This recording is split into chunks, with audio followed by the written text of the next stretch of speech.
আসসালামু আলাইকুম ওয়া রাহমাতুল্লাহি ওয়া বারাকাতুহু। আরবি ভাষা শিক্ষার্থী প্রিয় ভাই ও বোনেরা এবং সম্মানিত মুআল্লিম ও মুআল্লিমা সবাইকে আজকের দর্সে আহলান ও সাহলান। আইসারুত তারাকিব কিতাবটির উপরে আমরা ধারাবাহিকভাবে আলোচনা করছি। আজকে আমরা একটি গুরুত্বপূর্ণ অধ্যায় নিয়ে দর্স নিয়ে আলোচনা করব। এজন্য সবার কাছে অনুরোধ করব আজকের দর্সটি খুব মনোযোগ সহকারে শুনবেন। আশা করি এর থেকে আপনারা অনেক নতুন বিষয় জানতে পারবেন এবং ছাত্র বা ছাত্রীদেরকে কিভাবে এই দর্সটি দিবেন এই বিষয় সম্পর্কেও আপনাদের একটা ধারণা হবে। তাহলে চলুন আমরা শুরু করি। আদ-দারসুর রাবিউ, চতুর্থ দর্স। আচ্ছা, ইসমুল জিন্স এর আলোচনা ও তারকিব। ইসমুল জিন্স এর আলোচনা ও তারকিব। আচ্ছা, প্রথমে আমরা ইসমুল জিন্সের একটি সংজ্ঞা দেব। জাতিবাচক শব্দকে আরবিতে ইসমুল জিন্স বলে। জাতিবাচক শব্দকে আরবিতে ইসমুল জিন্স বলে, অর্থাৎ ইসমুল জিন্স তার সকল ফর্দ বা সদস্যকে একই হুকুমের মাঝে অন্তর্ভুক্ত করে দেয়। তাহলে ইসমুল জিন্স মানে এমন একটি শব্দ হবে যেই শব্দের ভিতরে ওই জাতীয় সমস্ত বিষয়গুলো শব্দগুলো চলে আসবে,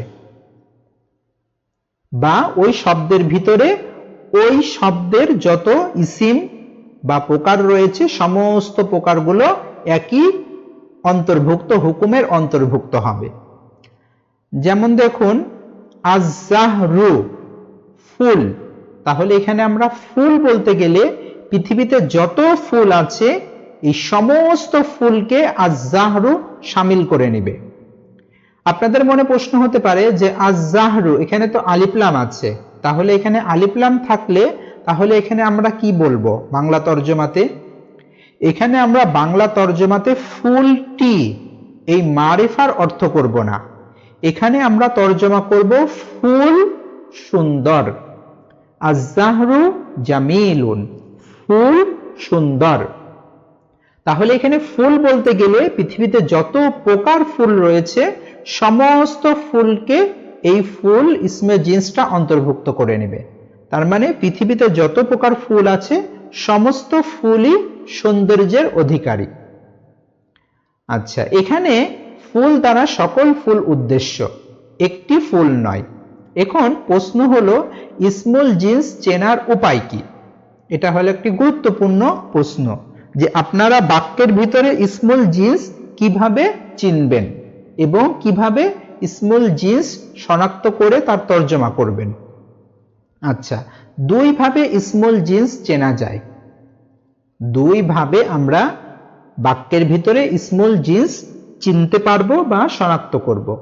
এক নাম্বার, শব্দের গঠন দেখে, অর্থাৎ শব্দের শেষে গোলতা থাকে, যে শব্দের শেষে গোলতা থাকবে ইসমুল জিন্স হলে শব্দটির থেকে সাধারণত গোলতা পড়ে যাবে। যেমন দেখুন, ছকটি ভালোভাবে লক্ষ্য করুন, উপরে দেখুন নাকেরা, তারপরে হলো আলিফ লাম নির্দিষ্ট, তারপরে হলো জাতিবাচক বা ইসমুল জিন্স। যেমন জাহরাতুন অর্থাৎ একটি ফুল, তাহলে আমরা একটি ফুলকে বলবো জাহরাতুন। তারপরে মাঝখানেরটাই দেখেন আজ-জাহরাতু, এখানে আমরা মারিফার তরজমা করব ফুলটি, তার মানে একটি নির্দিষ্ট একটি ফুলকে বোঝানো হচ্ছে। এবার 3 নাম্বার ছকের লাইনে দেখেন আজ-জাহরু, অর্থাৎ এখানে এটা হবে ইসমুল জিন্স ফুল, মানে এখানে সমস্ত ফুল উদ্দেশ্য। ঠিক এমনি ভাবে দেখুন তামরাতুন একটি খেজুর, নাকেরা। আত-তামরাতু খেজুরটি, এখানে হলো মারিফা, তার মানে একটা নির্দিষ্ট খেজুর বোঝাচ্ছে। আর যখন আমি বলবো আত-তামরু খেজুর, তখন পৃথিবীর বুকে যত প্রকার খেজুর রয়েছে সমস্ত খেজুর এখানে শামিল হয়ে যাবে। তাহলে এখানে আমরা ইসমুল জিন্স চিনলাম কিভাবে? যে এখানে দেখেন নাকেরার ক্ষেত্রে গোলতা আছে, আবার মারিফার ক্ষেত্রেও গোলতা আছে, কিন্তু যখন ইসমুল জিন্স হচ্ছে সেখানে গোলতা পড়ে যাচ্ছে।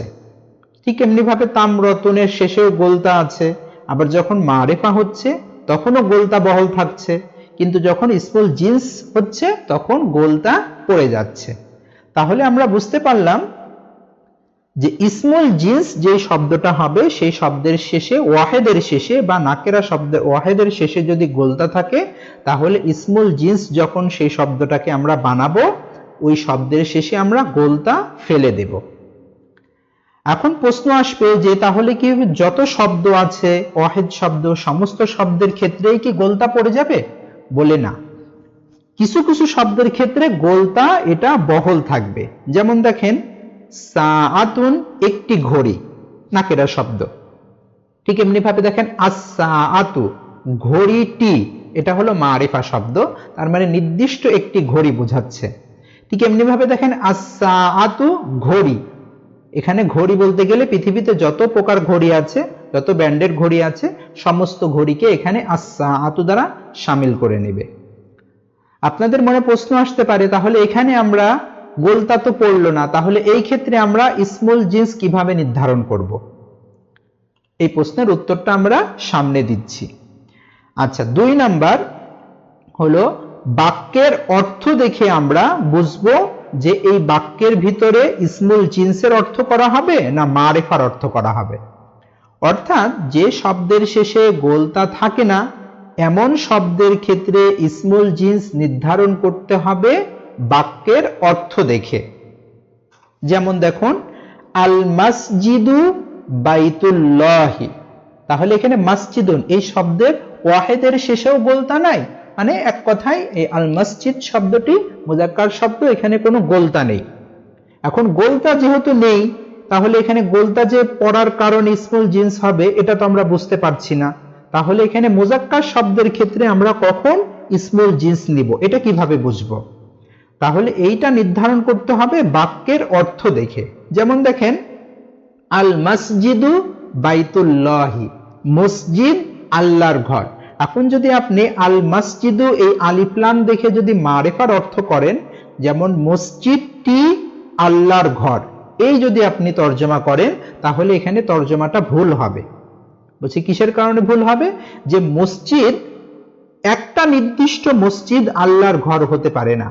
পৃথিবীতে যত মসজিদ আছে সমস্ত মসজিদই আল্লাহর ঘর।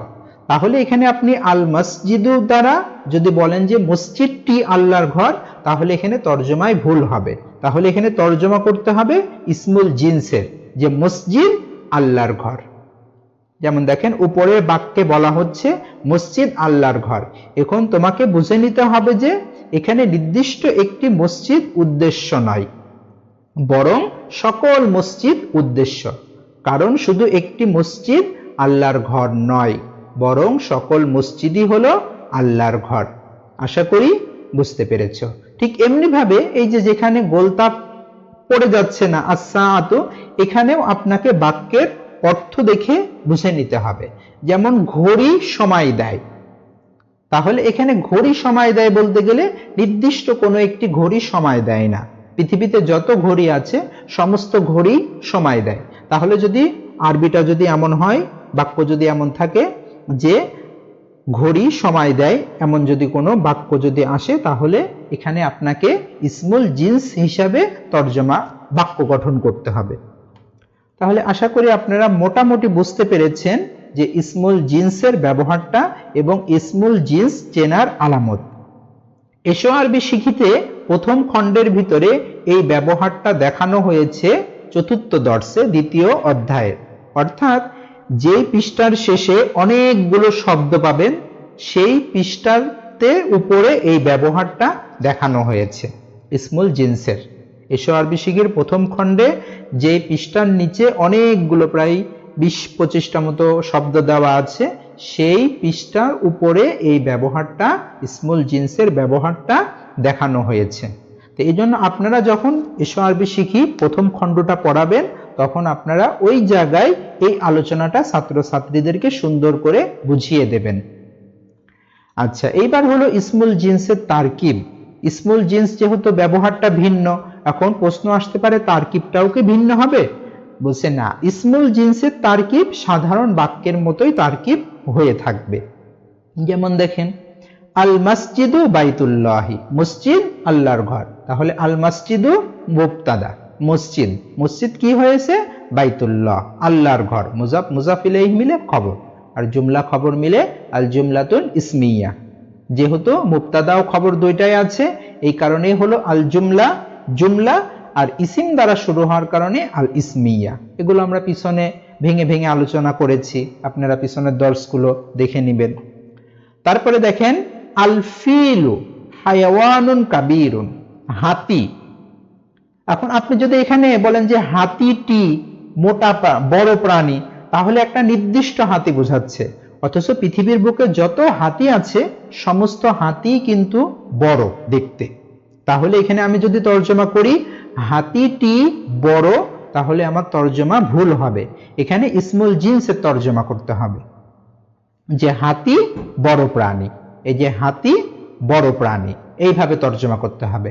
হাতিটি মারেফার মতো, যদিও আলিফলাম আছে কিন্তু মারেফার মতো এখানে নির্দিষ্ট হাতিটি, এই তর্জমা করলে ভুল হবে।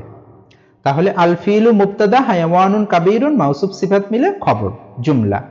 তারপরে দেখেন আল আসালু গিযাউম মুফিদুন, মধু উপকারী খাবার।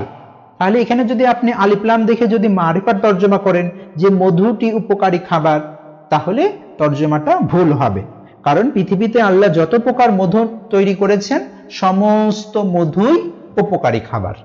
তাহলে আল আসালু মধু উপকারী খাবার, এখানে মধুটি এই আলিফলাম দেখে টির অর্থ করা যাবে না, মুবতাদা খবর মিলে জুমলা। তারপরে দেখেন আশ-শাইতানু আদুউল ইনসানি, শয়তান মানুষের শত্রু। এখানে যদি আপনি আলিফলাম দেখে শয়তানটি যদি মারিফার যদি তর্জমা করেন তাহলে ভুল হবে।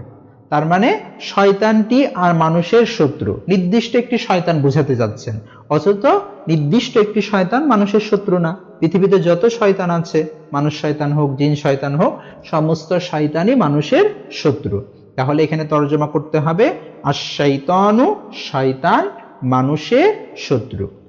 তাহলে হলো আল জুমলাতুল ইসমিয়া, শয়তান মানুষের শত্রু।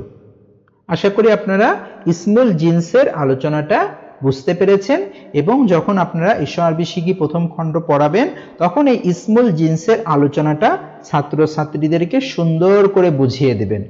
আমরা অনেক ছাত্রছাত্রী দেখেছি যারা ঈশা আরবি শিখি পড়ে আসে, কিন্তু যখন আমি তাদেরকে প্রশ্ন করি যে বলতো ইসমুল জিনসের আলোচনা তোমরা পড়েছো কিনা, তখন তারা বলে তো কই ইসমুল জিনসের আলোচনা তো আমাদের যায়নি, বা প্রথম খণ্ডের ভিতরে তো এই আলোচনা আমরা শুনিনি।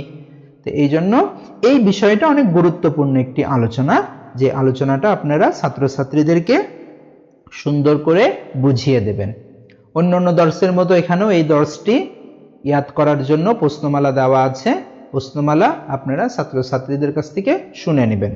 এখানে অনুশীলনী যুক্ত করা হয়েছে, অনুশীলনীগুলো আমরা পিছনের মতো আবারও বলছি যে এখানে আপনারা ছাত্রছাত্রীদেরকে বেশি বেশি করে তামরিন করাবেন। দর্সের ভিতরে এক ছাত্রকে দাঁড় করাবেন, দাঁড় করায় আপনি বাংলা বলবেন, যেমন বলবেন ফুল সুন্দর, হাতি মোটা, এইভাবে বাংলা বলবেন, সে আরবি করবে। এতে কি ফায়দা হবে? একজনের বলা দ্বারা দর্সে আরো 10, 15, 20 যে কয়েকজনই থাকুক সবার এই জিনিসটা আত্মস্থ হয়ে যাবে, এবং আপনারা তাদেরকে বেশি বেশি করে তামরিন লিখতে দিবেন। এখানে তো আমরা কয়েকটা বাক্য দিয়েছি নমুনা হিসাবে, আপনারা বলবেন যে তোমরা এই কয়টা শব্দ দিয়ে ইসমুল জিনসের 15টা 20টা করে বাক্য গঠন করে নিয়ে আসবা। এইভাবে যত বেশি তামরিন করাবেন তত তাদের বেশি ফায়দা হবে। একবার পড়ায়ে ছেড়ে দিলেন, এতে ছাত্রছাত্রীদের ভিতরে বসবে না। ঠিক এখানে দেখেন আমরা বাংলা দিয়েছি, আরবি দিয়েছি কিছু। আল আসালু গিযাউম মুফিদুন, আল উসফুরু তাইরুন সগীরুন, আশ-শাইতানু আদুউল ইনসানি, ফিল আসালি শিফাউন, আস-সামাকু ফিন নাহরিস সগীরি, আল গুরাবু তাইরুন কবিহুন। এখানে আমরা কিছু বাক্য দিয়ে দিয়েছি, এইভাবে আপনারা বলবেন যে তোমরা এই আঙ্গিকে এই নমুনা হিসাবে তোমরা বিভিন্ন শব্দ দিয়ে বাক্য রচনা তৈরি করবে। আশা করি আপনারা এই দর্সটি খুব সহজেই বুঝতে পেরেছেন এবং ছাত্রছাত্রীদেরকে সুন্দরভাবে এই দর্সটি বুঝিয়ে দিবেন। এছাড়াও আমাদের আরো কিছু বই আছে, যদি আপনাদের এই বইগুলো প্রয়োজন হয় আরবি ভাষার উপরে, এই বইগুলো আপনারা সংগ্রহ করতে পারেন। আমরা এই বইগুলো নিয়েও ধারাবাহিকভাবে আলোচনা করব ইনশাআল্লাহ। তাহলে আমরা সামনের দর্শে আলোচনা করব হলো আদ-দরসুল খামিসের ভিতরে সম্বোধন, সম্পর্ক ও ফেলে মাজি এর আলোচনা। তাহলে আজকে এই পর্যন্তই। সবাই ভালো থাকবেন। ভিডিওটি যদি আপনাদের কাছে মুফিদ মনে হয় তাহলে আপনারা নিজে দেখবেন এবং অন্য আপনাদের সাথী ভাই বোনদেরকেও দেখার সুযোগ করে দেবেন শেয়ারের মাধ্যমে। এতে অন্যরাও এসো আরবি শিখি বা অন্যান্য কিতাবগুলো, প্রাথমিক স্তরের জুমলা ইসমিয়ার উপরে কিতাবগুলো কিভাবে পড়াতে হয় তারা খুব ভালোভাবে এখান থেকে শিখতে ও জানতে পারবে। তাহলে আজকে এই পর্যন্তই। আসসালামু আলাইকুম ওয়া রাহমাতুল্লাহি ওয়া বারাকাতুহু।